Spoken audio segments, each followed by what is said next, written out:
matin, 5h, 7h, Mathieu Noël. Voici pour les titres de ce 15 avril, et non pas ce 15 mai comme quelqu'un me l'a écrit, parce qu'on n'est pas encore en mai. Et l'actualité, là, tout de suite, c'est aussi la diffusion depuis 3 heures ce matin du premier épisode de la 8e et dernière saison de la série culte Game of Thrones sur la chaîne payante OCS.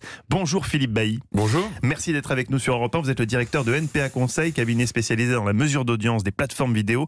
Alors, que l'on aime ou pas les fictions, que l'on soit fan ou pas de Game of Thrones, on connaît tous la série phénomène. Pour faire simple et pour ceux qui ne connaissent pas, 67 épisodes ont été diffusés depuis 2011, une saga médiévale fantastique, sorte de mélange des Rois Maudits et du Seigneur des Anneaux, même si les puristes vont m'étriper, avec plusieurs familles qui se battent pour un trône, une folle saga totalement addictive, portée par une réalisation souvent magistrale, des personnages profonds, de la violence, du sexe, du politiquement incorrect, mais aussi du grand spectacle. Il y en a en fait pour tous les goûts dans Game of Thrones, c'est ça qui fait la clé du succès. On peut le voir, on peut regarder la série à différents niveaux. Effectivement, simplement comme quelque chose d'épique et des personnages auxquels on s'accroche. D'ailleurs, parfois à tort, parce qu'il y en a un certain nombre qui ne passent pas l'épisode pendant lequel on sait. 174 373 personnages ont été tués dans les mais oui, dans les 7 saisons qui ont déjà été diffusées. Mais là, vous comptez les figurants. Ben non, mais je vous assure. Non, 174 000. Oui, j'avoue que je n'avais pas ce décompte en tête. En tout cas, vous pouvez vous attacher. Il faudra vérifier, c'est les baroques. Bon.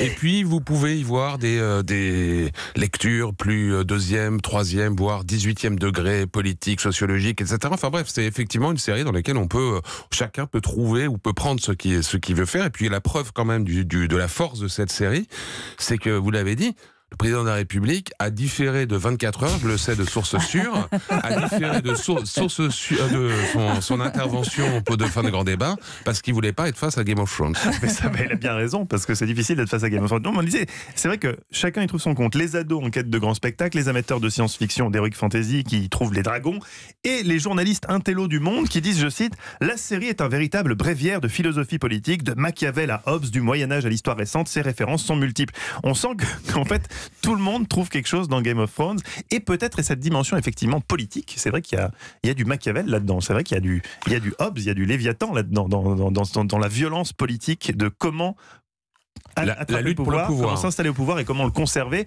par tous les moyens possibles. Absolument, et en même temps, il y a quand même derrière cette vision politique, philosophique, etc., il y a aussi quand même beaucoup de marketing. Ah oui, et une série qui, de ce point de vue, est assez irréprochable dans sa capacité à avoir démarré un jour, en 2011.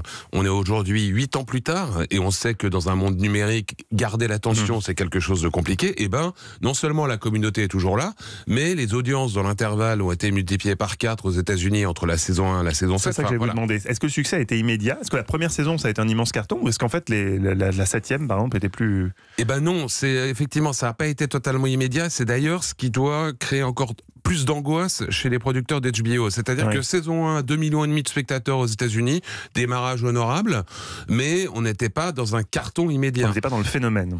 Et saison 7, donc, dont la diffusion s'est terminée en août 2017, 10 millions et quelques en moyenne, ça a été multiplié par 4. Combien de séries en télé peuvent se prévaloir de voir leurs audiences multipliées par 4 entre la saison 1 et la saison 7? Joséphine Ange Gardien, peut-être. Ouais. Je ne sais pas. Dans 186 pays, c'est ça, 186 pays qui diffusent la série.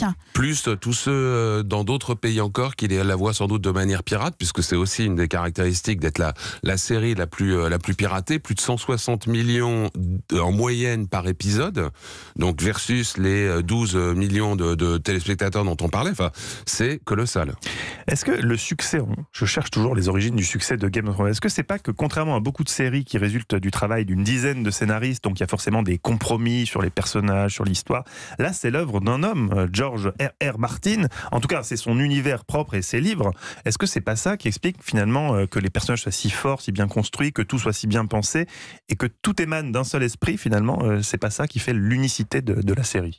Je sais pas, en principe, dans une série, il y a effectivement une multiplicité d'auteurs, mais il y a comme un showrunner qui est là pour... Certes, pour assurer une cohérence. Voilà, mais là, le fait que ça soit lui qui écrit les livres, du coup... Je sais pas, c'est peut-être ça apporte une dimension particulière à Game of Thrones. Je me disais peut-être. Non, mais c'est parce que je reconnais votre affection particulière pour J.K. Rowling, c'est du coup vous transposez. Oui, c'est peut-être ça, c'est vrai, c'est ça. Alors, est-ce qu'en France, on pourrait faire un Game of Thrones où ça coûte trop cher? Ça coûte combien par épisode? Je crois que les chiffres ça coûte entre 10 et 15 millions de dollars par épisode. Parce que ce que je dis, ce n'est pas du tout le prix d'une série habituelle, c'est beaucoup plus cher. Absolument. On dit 130 millions de dollars même pour la saison 8, sur 6 épisodes, c'est le coût d'un gros film, une très grosse production, comme on en voit peu, et en tout cas particulièrement en France. La capacité à faire Game of Thrones en France, personnellement j'en suis sceptique, parce que tout simplement le genre science-fiction, fantastique, etc. est un genre très peu travaillé en France, sur lequel du coup on manque d'auteurs à la hauteur de ce qu'il faudrait. Et puis sans même parler de la dimension financière, comme on le relevait à l'instant. Et alors ça c'est la dernière saison qu'on voit là? Il y en aura pas d'autres. On parle d'épilogue. L'épilogue, c'est la fin. Donc, absolument. Mais c'est pas la fin des livres de l'auteur dont je vous parlais, R.R. Martin. Alors pourquoi il n'y a plus de saison de Game of Thrones derrière? Parce qu'à un moment, d'abord, savoir boucler une série, c'est bien. Et il y a trop d'auteurs qui devraient s'en inspirer. À un moment, savoir mettre proprement un mot fin, c'est aussi un cadeau et un respect fait à ceux qui regardent.